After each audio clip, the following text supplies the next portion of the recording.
अस्सलामुअलैकुम जी, my name is Sidra, I am your host. जैसा कि आप जानते हैं कि ये प्रोग्राम यानी कनेक्टेड पाकिस्तान प्रोग्राम में हमारी गेस्ट आज हैं एडवोकेट सूफिया नवाज। एंड इसके साथ साथ this interview series is sponsored by Rehan foundation and institute of peace. आप जैसा कि जानते हैं कि इस प्रोग्राम के डेकोरम के अकॉर्डिंग हम आपकी मुलाकात कुछ ऐसे लोगों से करवाते हैं जो अपने नाम से नहीं अपने काम से जाने जाते हैं। तो सोफिया इस बात को प्रॉपरली जस्टिफाई करती हैं कि डेफिनेटली इनकी हार्ड वर्क, इनका इनकी डिवोशन ये बात शो करती है कि yes she is a very powerful lady. और ये बहुत सारी औरतों की जो है वो एक रोल मॉडल हैं। और मैं अपने आप को बहुत खुशकिस्मत समझती हूँ कि आज सोफिया हमारे साथ स्क्रीन शेयर कर रही हैं। अस्सलाम वालेकुम सोफिया, कैसी हैं आप? वालेकुम अस्सलाम। I am good. आप कैसी हैं? अल्हम्दुलिल्लाह आई एम गुड। और आप जैसी औरतों को देखकर हम और हैप्पी और होपफुल हो जाते हैं कि यस, ऐसे लोग जब काम करेंगे तो हम जैसी औरतों को भी करज मिलेगा। तो मैं आपसे रिक्वेस्ट करती हूँ सोफिया कि आप अपने करियर के बारे में हमें बताइए और आप अपने काम के बारे में हमें बताइए, हमारी ऑडियंस जानना चाहती है। जी जनाब, मैंने LLB Punjab group of colleges Rawalpindi से किया, ठीक है। और जब मैं LLB पार्ट 2 में थी तो मैंने पार्ट टाइम जॉब्स ज्वाइन कर ली थी, ठीक है। बट मेरा फुल फ्लैज जो एक करियर का स्टार्ट हुआ वो 2006 में कोका कोला बेवरेजेस के साथ मैंने स्टार्ट लिया एज अ HR कोऑर्डिनेटर। और 2007 में मेरा लॉ कंप्लीट हो गया था। बट वो एक ट्रैक जो मैं स्टार्ट ले चुकी हुई थी उसी को मैंने कंटिन्यू किया। और स्टूडेंट लाइफ के साथ साथ मैंने रावलपिंडी कोर्ट्स और इस्लामाबाद कोर्ट्स को भी ज्वाइन कर लिया था। ऑफ एंड ऑन जॉब के साथ साथ मैं कोर्ट्स भी जाती रही, ठीक है। तो जॉब का एक सिलसिला लेके चलना और उसके पैरेलल कोर्ट्स का और इस तरह से आना करना, मतलब उसको मैनेज करना, तो वो थोड़ा सा डिफिकल्ट था। बट अल्हम्दुलिल्लाह कि मैंने मैनेज कर लिया, ठीक है। और अभी 2015 में मैंने कोकोला से शिफ्ट किया, मूव किया पेप्सी कोला में। और I served 1.5 years there and I got married in 2017। तो मैंने डिसाइड किया जनाब कि अब जॉब जो है ना वो मजीद कंटिन्यू नहीं करनी चाहिए। तो जो मेरा एक प्रोफेशन था, जो मैंने जिसके लिए डिग्री ली, तो मुझे उसके लिए रिवर्ट बैक करना चाहिए। तो then I decided to rejoin and full fledge joining of district courts and high courts Rawalpindi Islamabad. It's not easy. ऐसा डिसीजन शादी के बाद ना बहुत डिफिकल्ट होता है क्योंकि हम लोगों का माइंड सेट है एक कि पुलिस और लॉ से रिलेटेड लोग जितने भी हैं, ये सारे के सारी जो फील्ड है ना ये मर्दों की होती है। सो हाउ मतलब how you defend yourself and how to fight for your dream कि एक एक एक्सटेंडेड फैमिली के साथ आपने ये डिसीजन लिया, कितना डिफिकल्ट था एक औरत के तौर पे? मेरी फैमिली बहुत सपोर्टिंग थी अल्हम्दुलिल्लाह।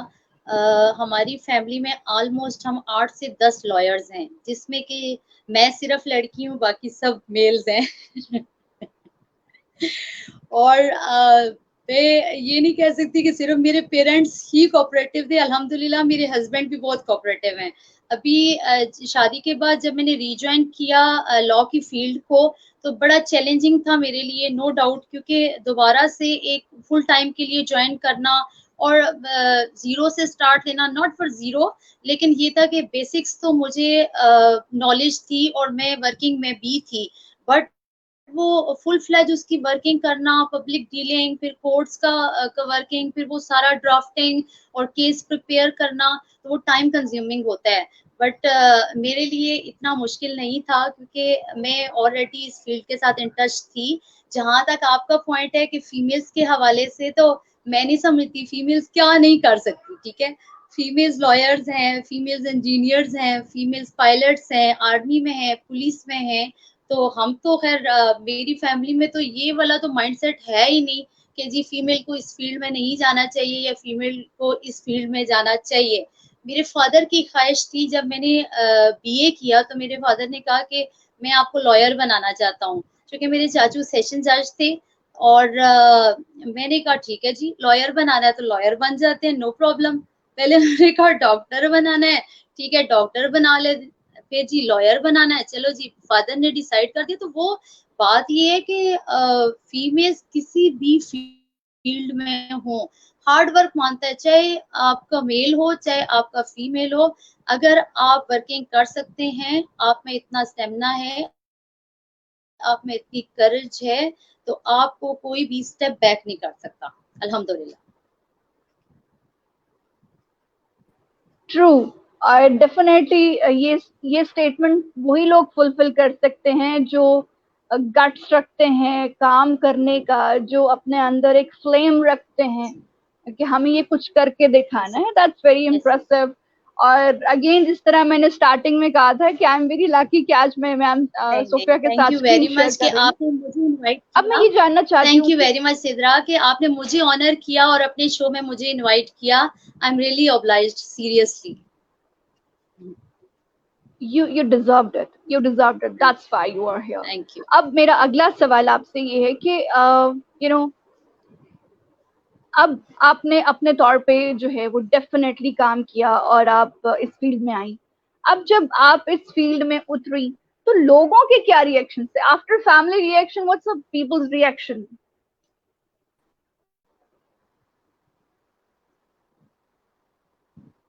पॉजिटिव माइंडसेट की बंदी हूँ, इसलिए मुझे नेगेटिविटी नजर आती ही नहीं है। ठीक है, अगर नजर आ भी जाए तो मैं उसको इग्नोर कर देती हूँ। उसकी इतनी इम्पोर्टेंस नहीं है कि मैं उसको खुद पे हावी कर लूं कि लोग क्या कह रहे हैं। मैंने तो कभी लाइफ में ये नहीं सोचा कि लोग क्या कहेंगे। जो मैंने करना है, जो मैंने डिसीजन लेना है, वो मैं खुद लूंगी।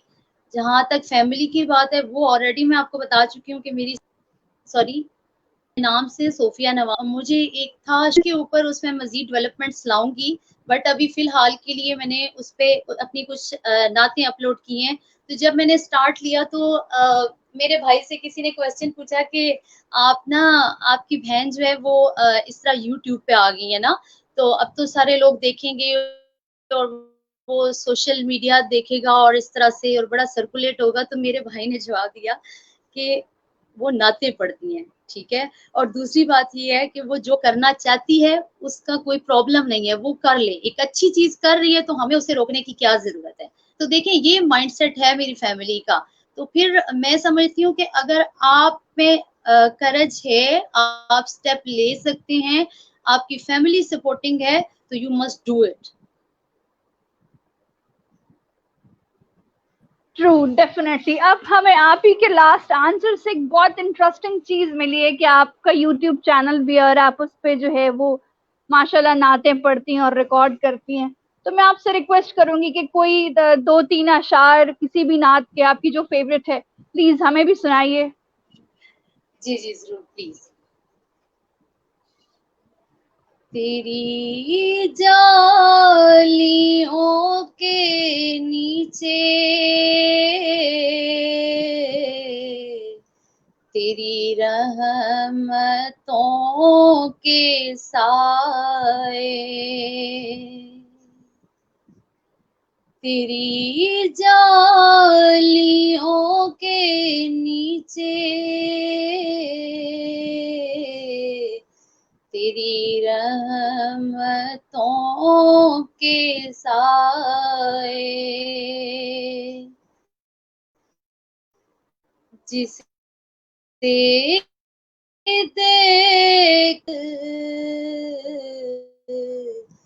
वो मदीना देख आए, जिसे देखनी हो जन्नत वो मदीना देख आए। तैबा को जाने वाले तुझे देती हूँ दुआएं। तैबा को जाने वाले तुझे देती हूँ दुआएं। दरे मुस्तफा पे जाके तू जहां को भूल जाए। दरे मुस्तफा पे जाके तू जहां को भूल जाए। जिसे देखनी हो जन्नत वो मदीना देख आए। जिसे देखनी हो जन्नत वो मदीना देख आए।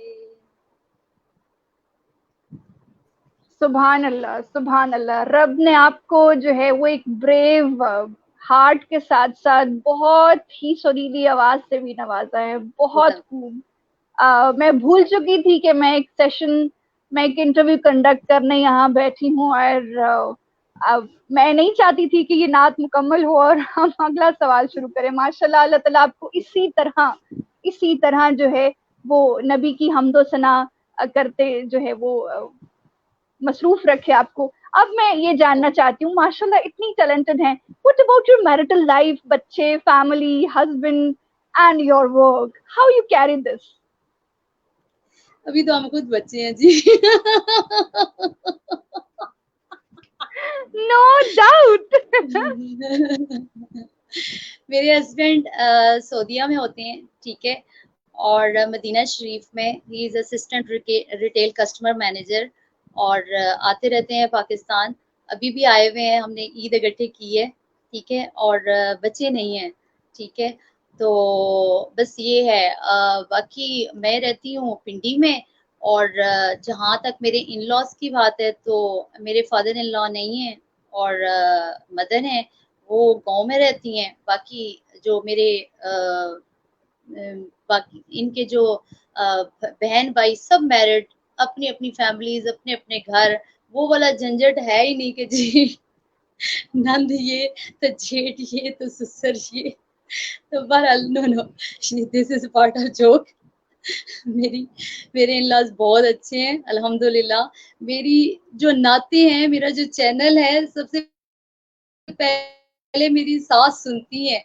मैं कोई नात अपलोड करती हूँ तो वो फौरन मुझे कॉल करती है कि मैं तुम्हारी नात सुन रही हूँ, ठीक है। और मेरे 4 जेठ हैं, वो भी सऊदीया में होते हैं। और मेरी जो नंद है, मेरी बड़ी सिस्टर है, मेरी बहनों जैसी हैं, वो मुझे कॉल करके बता रही थी कि सबने सब्सक्राइब किया हुआ है सोफिया, और तुम्हारी नात अपलोड होती है ना तो सारे बैठ के सुनते हैं।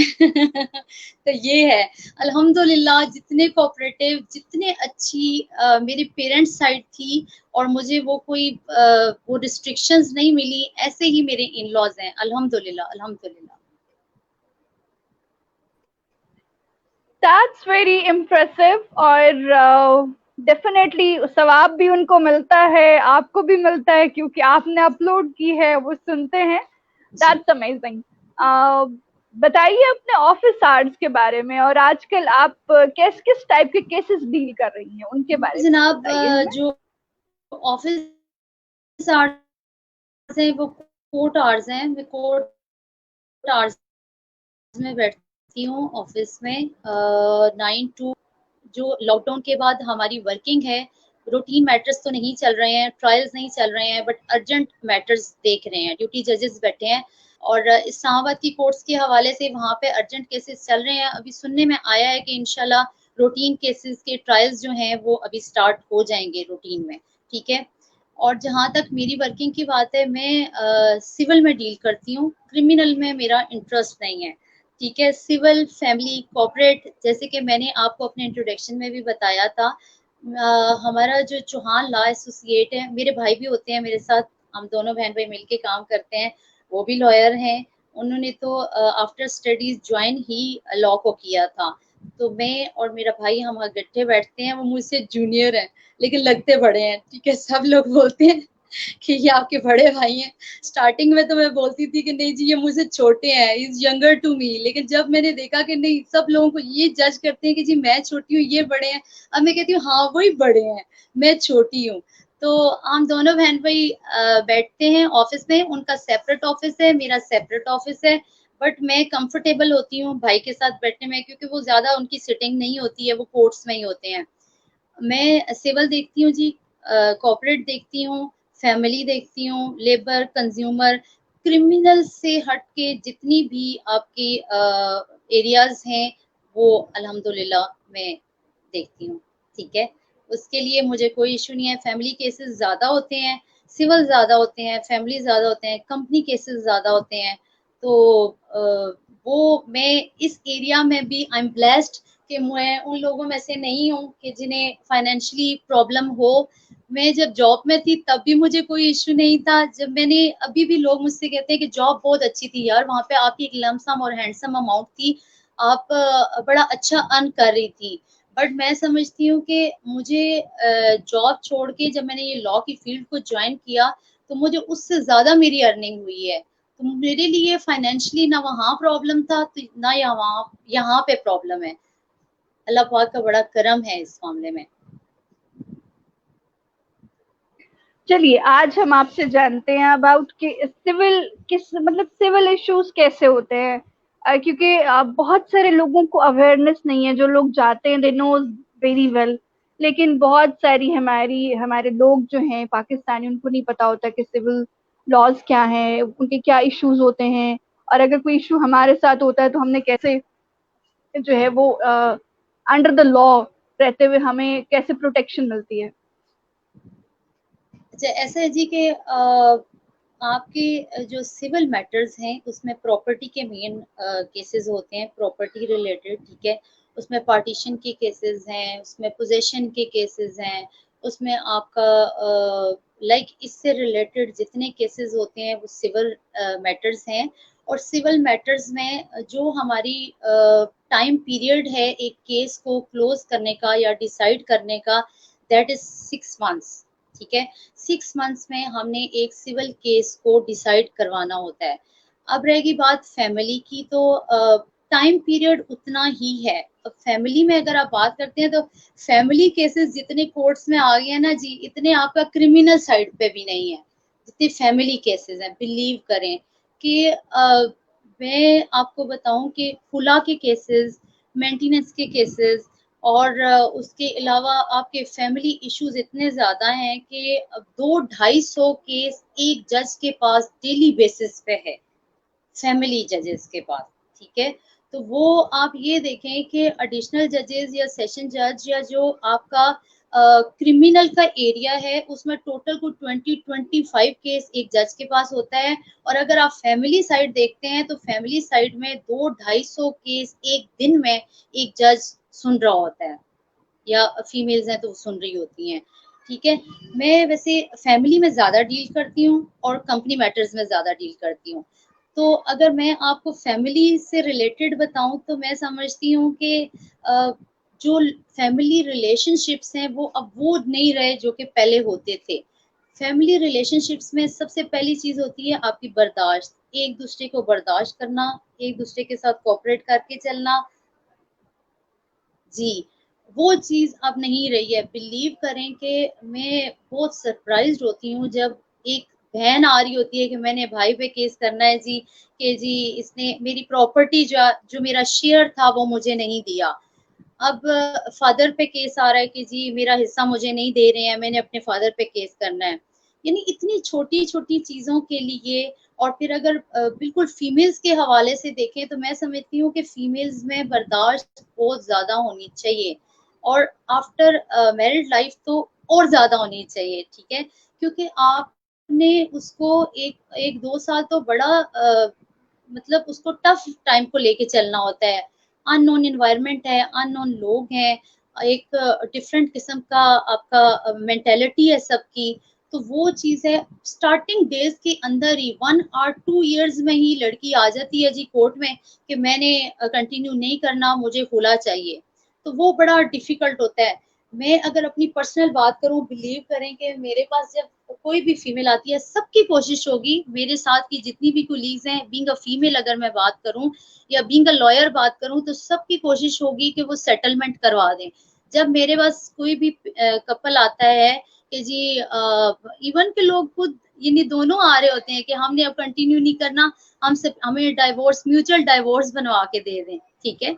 तो मैं फिर उनके साथ उनकी काउंसलिंग करती हूँ, उनके साथ सिटिंग करती हूँ कि देखें अगर आपके जो भी इश्यूज हैं वो आपस में बैठ के सॉल्व करें। नो डाउट कोई ये कहीं नहीं लिखा हुआ कि आप कोर्ट में खुला लेने आ गए हैं या आप कोर्ट में आ गए हैं जी तो अब आपने सेपरेट ही होना है, अब आपको सेपरेशन ही चाहिए। इवन के अगर मैं आपको एक खुला का प्रोसीजर बताऊं तो एंड तक 3 सिटिंग्स करवाते हैं हम हस्बैंड वाइफ की, यानी कोर्ट कंडक्ट करती है 3 सिटिंग्स। तो उसमें first sitting, second sitting, first sitting में ही वैसे हम बड़े होपफुल होते हैं कि इनको बिठाएंगे 1 घंटा तो इनकी आपस में कुछ सेटलमेंट हो जाएगी। तो मोस्टली तो मेरी तो कोशिश यही होती है।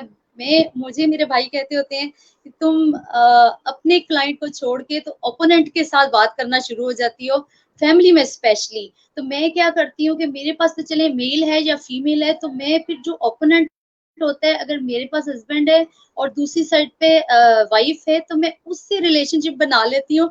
मैं उससे बात करती हूँ कि देखें ये इश्यूज हैं तो आप आपस में सेटलमेंट कर लें तो वो ज्यादा बेहतर है। और अगर मेरे पास फीमेल है, दूसरी साइड पे मेल है, तो फिर भी और मैं उनकी अपने ऑफिस में सिटिंग करवाती हूँ, कोर्ट्स में। मैं यकीन करें कि फीमेल कह रही अच्छा, होती है कोई मैंने ये नहीं कंप्रोमाइज कहता नहीं करना। स्पेशली, कोई ये नहीं कहता स्पेशली आपके भाई कि भाई तुम प्रोफेशनल नहीं हो, तुम्हें तो ये मकसद होना चाहिए कि केस तुम्हारे पास आया और वो कैसा भी है, तुम्हें तो इससे इससे गर्ज होनी चाहिए कि वो जो केस लेकर आया है उसकी अपनी डिमांड क्या है, तुम उसकी रिक्वायरमेंट पूरी करो और बात खत्म करो।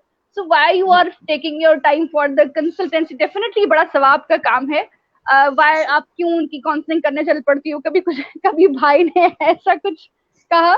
नहीं, वो बिल्कुल भी उन्हें बस ये होता है कि तुम वो आप वाली बात है कि अपना काम करें, तो ओपोनेंट से बात करने की जरूरत नहीं होती। लेकिन मेरी कोशिश होती है, बिलीव करें कि कोई जज के सामने ये बोल रही होती है ना फीमेल के मैंने जी कंप्रोमाइज नहीं करना, मैंने सिटिंग भी नहीं करनी, और मैं रिक्वेस्ट कर रही होती हूँ कि प्लीज एक डेट और दे दें। हो सकता है कि नेक्स्ट डेट से पहले पहले इन लोगों का आपस में कोई सेटलमेंट निकल आए, कोई इस तरह का सिनेरियो आ जाए कि इनका आपस में सेटलमेंट हो जाए और जिस स्टेज के ऊपर ये हैं उससे रिवर्ट बैक हो जाए। हम ना कितने ज्यादा मेरे पास केसेस आते हैं जो जब फीमेल्स आती हैं तो कहती हैं जी बस अब तो कुछ भी नहीं रहा, हम तो मैं तो जाना ही नहीं चाहती, मुझे खुला चाहिए। और जब 2-3 डेट्स में हम जाते हैं कोर्ट्स में तो उसका इतना अच्छा माइंडसेट हम बना चुके होते हैं, और उसको और इतने और ये जो थोड़ा सा लेंथी प्रोसेस हो जाता है ऑलमोस्ट 6 मंथ का, तो उसमें सिनेरियोज ऐसे आ जाते हैं कि फीमेल को भी थोड़ा बहुत रियलाइज हो जाता है कि भाई मेरे लिए ज्यादा बेहतर है कि मैं वापस चली जाऊं, मेरे लिए ज्यादा बेहतर है कि मैं वो जो सिनेरियो देखती है कचहरी में आके कि जी अगर मैं खुला ले लेती हूँ तो इन फ्यूचर के ऊपर मेरे लिए क्या प्रॉब्लम्स होंगे।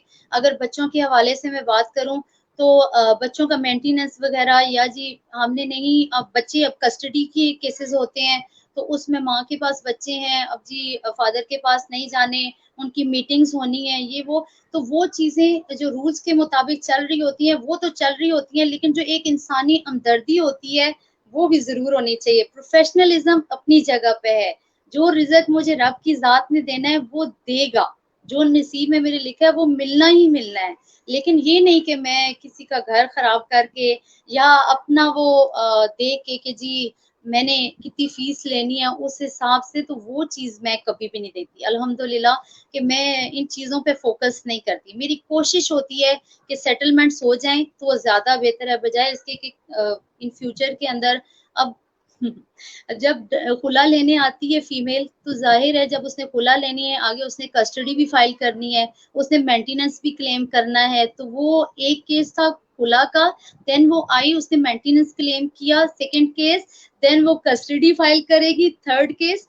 तो वो 3 केसेस और वो एक केस, ठीक है। तो मैं, प्रोफेशनलिज्म ये नहीं है कि मैं ये देखूं कि जी मेरे पास 3 से 4 केसेस आ गए हैं, अब इन फ्यूचर के ऊपर तो मैं सिक्योर हो गई, ठीक है।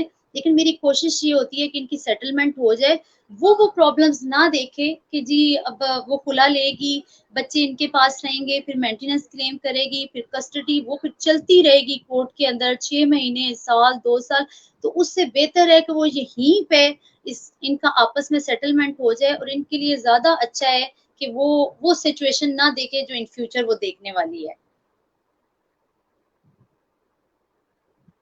That's true. और ये बड़ी मतलब ये वो एक कहते हैं ना कि औरत के दिल में जो दर्द होता है, आप वो दर्द लेकर जो है वो कंसल्टेंसी करती हैं और उनको बताती हैं। That's amazing and very impressive thing. अब मैं आपसे ये जानना चाहती हूँ, एक्चुअली आपने बताया कि आपकी कमांड तो नहीं है इस पे, लेकिन मैं फिर भी पूछना चाहती हूँ कि अक्सर जो है वो हम अपनी जायदाद का कुछ हिस्सा हिबा करते हैं। गिफ्ट हिबा करते हैं। मीन जी जी। गिफ्ट दे देते हैं किसी को, लाइक जो गिफ्ट करते हैं।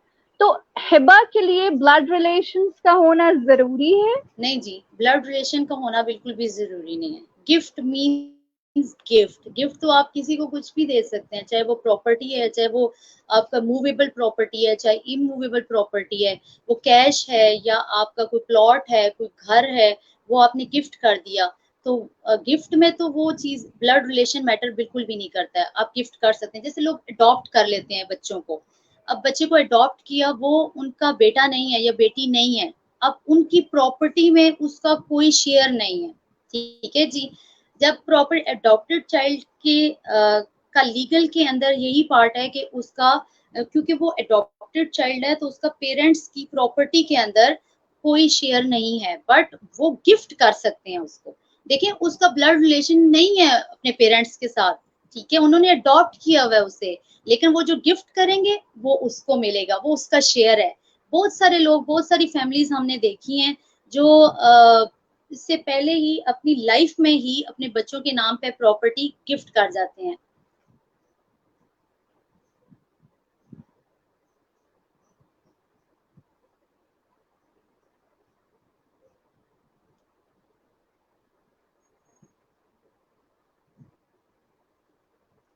सिद्रा, आपको आवाज आ रही है मेरी?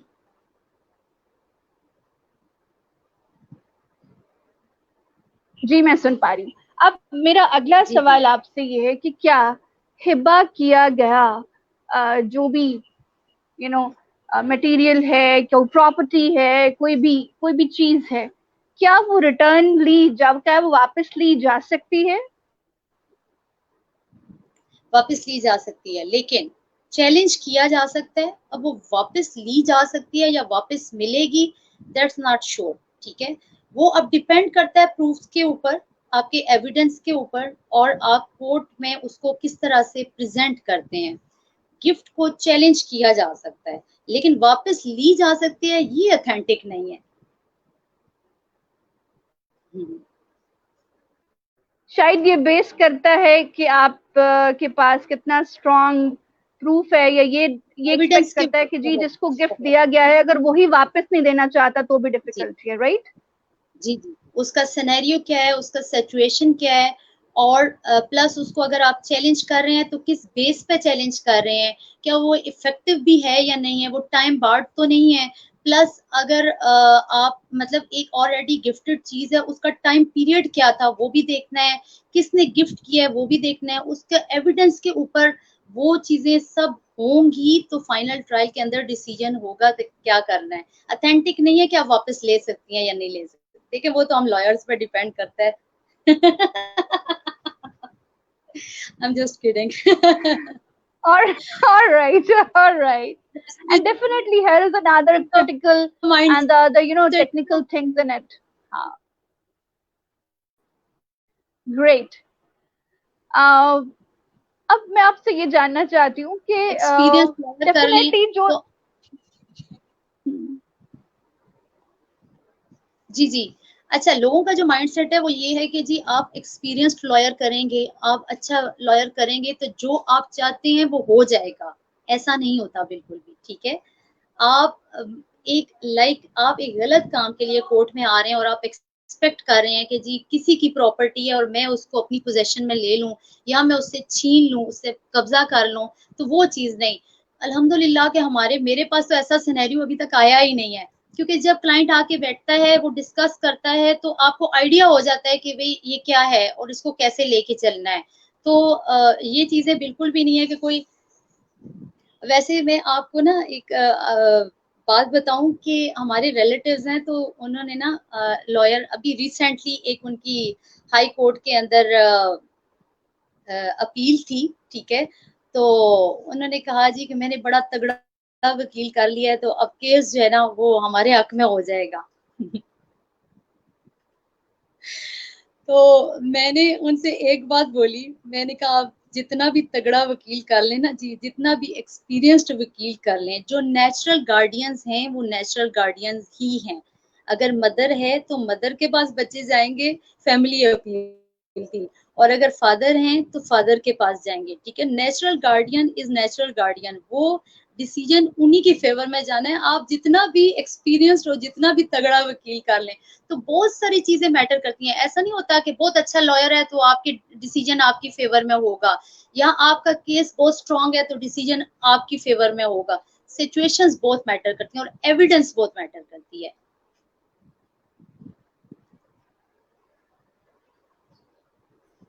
ट्रू। जो लॉ बना दिए गए हैं उससे अगेंस्ट तो कुछ भी नहीं किया जा सकता, और लॉयर जो है वो तो बाउंड होता है हाँ हर जी, हर लॉ का। बिल्कुल ऐसे। Definitely, so that's a bitter reality कि ये बात सरासर झूठ है, ये सरासर जो है वो एक बनावटी है कि जी अगर आप लॉयर बहुत महंगा कर लेंगे तो आप जीत जाएंगे। अगर आप बेशक, ये it's depend upon the nature of the case. Definitely that's बिल्कुल अमेजिंग। बिल्कुल अच्छा, ऐसे। अब जो है वो सोफिया, एंड में मैं आपसे ये रिक्वेस्ट करती हूँ कि हमारे देखने और सुनने वालों को अगर आप कोई मैसेज कन्वे करना चाहें थ्रू दिस चैनल। अच्छा, मैसेज तो मैं ओवरऑल ऑडियंस को करूंगी। पहले तो मैं थैंकफुल हूँ अपनी फैमिली की, अपने इन लॉज की, जो मेरे लिए बहुत ज्यादा सपोर्टिंग है। हम फीमेल्स को सपोर्ट की बहुत ज्यादा जरूरत होती है, ठीक है। Support in not that contest के जी मैं कहूँ कि मैंने कहीं जाना है तो मैं अभी बैग उठाऊंगी, मैं ड्राइवर पे बैठूंगी और मैं चली जाऊंगी, ठीक है। मुझे इतनी अल्हम्दुलिल्लाह इतना फ्रीडम है, था भी और अभी भी है। तो मैं एक तो पेरेंट्स को भी ये मैसेज देना चाहूंगी कि आप अपनी बेटियों को इतना फ्रीडम दें। बहुत ज्यादा नहीं कह सकती, देखिए जो इस्लामिक पॉइंट ऑफ व्यू से हमारे लिए एक रिस्ट्रिक्शंस हैं या एक सर्कल है या लिमिट्स हैं, उसमें तो हमने रहना ही रहना है, ठीक है। बट ये है कि वो जो रिस्ट्रिक्शंस हैं, ये नहीं करना वो नहीं करना, छोटी बच्चियां होती हैं तब से वो स्टार्ट ले लेते हैं, आप ये नहीं कर सकती, आप लड़की हैं, आप इस फील्ड में नहीं जा सकती, आप ये सब्जेक्ट्स नहीं डिसाइड कर सकती, तो वो चीज बिल्कुल भी ना करें, ठीक है। दूसरा, ओवरऑल अगर मैं ऑडियंस की बात करूं तो मेल्स फीमेल्स में कोई डिफरेंस नहीं है। जो मेल कर सकता है, जो वर्किंग कर सकता है, जो कारनामे बहुत सारे अंजाम दे सकते हैं, वो हम फीमेल्स भी दे सकती हैं, ठीक है। बल्कि मैं समझती हूँ कि फीमेल्स टेम्परामेंट में, कुव्वत बर्दाश्त में मेल से बहुत ज्यादा स्ट्रॉन्ग है, ठीक है। हम बड़े अच्छे टेम्परामेंट से, बड़ा कूल माइंडेड रह के हम डिसीजंस ले रहे होते हैं। और फीमेल्स को मैं ये मैसेज देना चाहूंगी कि आपको खुद जो अच्छा लगता है, जो खुद आपको फील्ड अच्छी लगती है, आप उस फील्ड में आए, ताकि आपको आइडिया हो कि मैंने करना क्या है इन फ्यूचर के अंदर। फिर आपका इंटरेस्ट होगा तो जितने अच्छे लेवल के ऊपर आप जाके एफर्ट करेंगी, वो आपका इंटरेस्ट नहीं होगा जिस फील्ड में, उसमें तो आप वो एक दिल्ली के साथ कि जी करना है, बस आ गई हूँ इस फील्ड में, अब मैंने जॉब करनी है तो बस करनी है, मैं डॉक्टर बन गई हूँ तो जी अब मैंने इसी को कंटिन्यू करना है, ऐसा नहीं है। सोच समझ के खुद को जो अच्छा लगे, जो आप करना चाहते हैं वो करें, ठीक है, उसका डिसीजन लें, और फिर जो डिसीजन ले लें उस पर स्टिक हो जाएं, बस फिर उस गोल को अचीव करना है। तो ये है जी मेरा मैसेज। Thank you. जाते जाते मैं आपसे ये रिक्वेस्ट करना चाहती हूँ कि जो आपका यूट्यूब चैनल है, आप उसका जो है वो लिंक हमारे कमेंट में शेयर कर दीजिएगा, ताकि मैं और मेरी जितनी भी यहाँ फेलोशिप है वो सारे के सारे इसको सब्सक्राइब करें और आपकी हर आने वाली अपकमिंग नात को हम बैक वक्त सुन सकें। Thank you. अपना बहुत सारा ख्याल रखिएगा। अल्लाह हाफिज। Nice meeting you. Thank you. Allah हाफिज। Thank you to you. Nice to meet you too. Thank you everyone. Thank you for watching this video and showing your interest through messages, comments and emojis. और आज हमारे साथ थी advocate Sophia Nawaz राजा रावलपिंडी से। हमने उनसे बहुत कुछ सीखा और मैंने कोशिश की कुछ ऐसे कॉमन क्वेश्चंस उठाने की जो हर फैमिली में होते हैं ताकि अवेयर किया जा सके आप सबको। In the end, this interview series is sponsored by Rehan foundation and institute. अपना बहुत सारा ख्याल रखिए। अभी थोड़ी देर टाइम तक हम दोबारा मिलते हैं एक और गेस्ट के साथ। अल्लाह हाफिज।